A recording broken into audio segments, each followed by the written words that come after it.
Which leadership character attribute is the most difficult to master? You know, if you look at the leadership character model, you have the image of a scale, which has a solid base of integrity, and then the attributes of respect and responsibility on either side of the scale. On the respect side, you've got empathy, emotional mastery, lack of blame, and humility. And on the responsibility side, you've got self-confidence, accountability, focus on the whole, and courage. And at any given time, any one of these can be a challenge to really bring forward your best self in, but there's one that typically is a little bit more difficult than the others, and that's emotional mastery. Now, emotional mastery, why is this so difficult?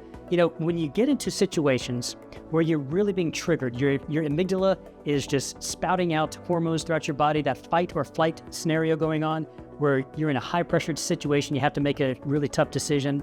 You're in a conversation where conflict is right on the edge. You're in those situations where you know things are really high stress.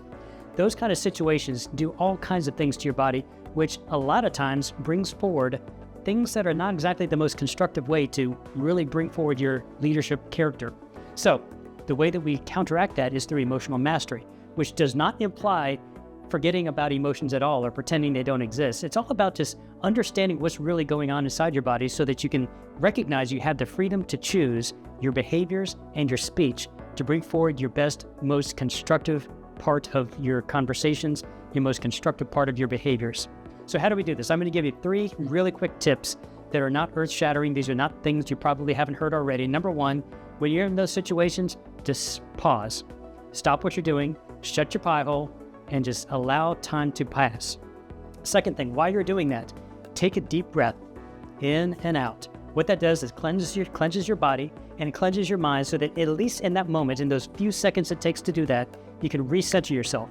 And third, label the emotion. As cheesy as it sounds, just put a label, whatever that is, on what you're feeling.